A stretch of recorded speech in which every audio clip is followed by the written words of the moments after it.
Eto, dito tayo. Eto, pinupuna yung vlogger na kumag na si Jesus Duque. Yung, proyekto sa Ilocos Norte na ongoing pa naman daw.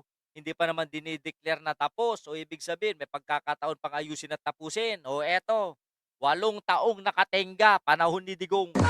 O bakit hindi niyo pinapansin yung mga proyekto ni Digong na hindi natuloy, mga eskwelahan, o ayan, mga super health centers ni Bongo. O, na hindi tinatapos, hindi nga naumpisahan pero wala ng pondo. Paano nangyari 'yon? Bakit ni isang vlogger ng mga DDS o walang nagko-content nun, 'di ba, Ma'am Arcely Afkakin? Look, DPWH Secretary Vince Dizon inspects the San Agustin Bridge in Arayat, Pampanga, which has been stalled for 8 years. Hindi pa tapos. 'Di ba? Hindi pa nga nangalahati. Pero ubos na ang pondo. Dizon aims to finally complete the project within the year sa kautusan ni Pangulong Marcos. Sabi ko nga sa inyo, kung hindi pa naging presidente si BBM, baka hindi pa tapusin yung mga yan eh. Kaugnay ng balitang yan mga kapatid, ay eto, ang pahayag ni Vince Dizon kani-kanina lamang. Dali Ng lang. mga house show na contractor. Hindi na pwede yun. Ito lang masasabi ko, hindi na namin papayagan ng mga house show na contractor. Hindi na pwede yun. Kasi pag house show, kamukha yun sa ibang nakita na natin. Di ba? Yun ang nangyayari eh. So kailangan yung maayos na. No? Yung maayos na. And tingin ko nga, ngayon na binaba natin yung cost of materials, marami nang maiinganyo na talagang mga legitimate contractors na sumali.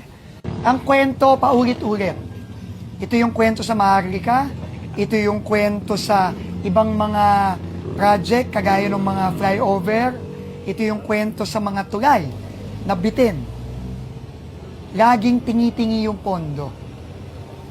Sinisimulan, lalagyan ng pondo, tapos may hihinto. In fact, ang last na pondo pa ganito is 2023. No, nagsimula 2018 pa.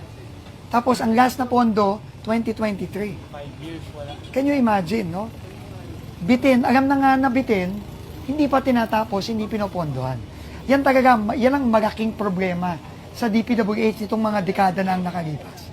So ito ang pinapabago na ni Pangulong BBM na hindi pwede. Kung meron tayong sisimulan, kailangan tapusin. Ang tanong ko dito, bakit pumayag yung congressman?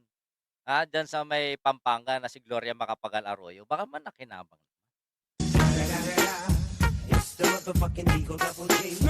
Kasi simple lang naman eh. Pag tinapos yan, wala nang pagkakakubrahan yung mga publiko at mga taga-DPWH, di ba?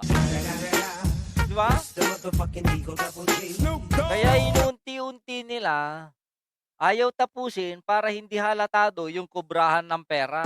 Sana tignan din nila yung project ni Pulong na 51 billion. Nangurap na naman si Aling Maliit. Sabi doon, Nick Borromeo, meron akong nakita doon, Nick Borromeo, Ma'am Zenchang, Olive Lopez ng Batangas, shout out po ma'am.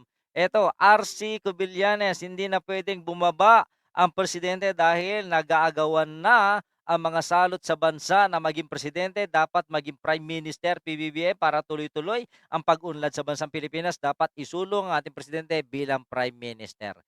Paano yan kasi pag tinatangkang palitan, ayusin ang saligang batas, pag sinabing ayaw ng mga senador, walang pumapalag sa ating mamayan. Yun lang.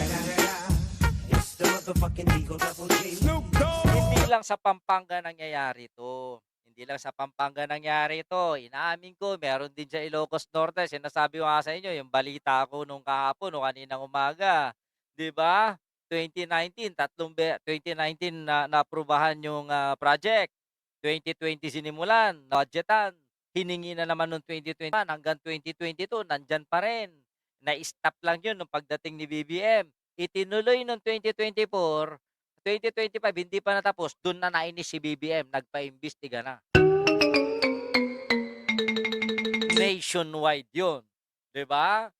Pero yung sinasabi na dike na inireport ni Jesus Duque, ongoing po 'yun, hindi pa po dineclare na tapos, okey? Kaya sinungaling yang matandang 'yan, yang parang bullfrog na si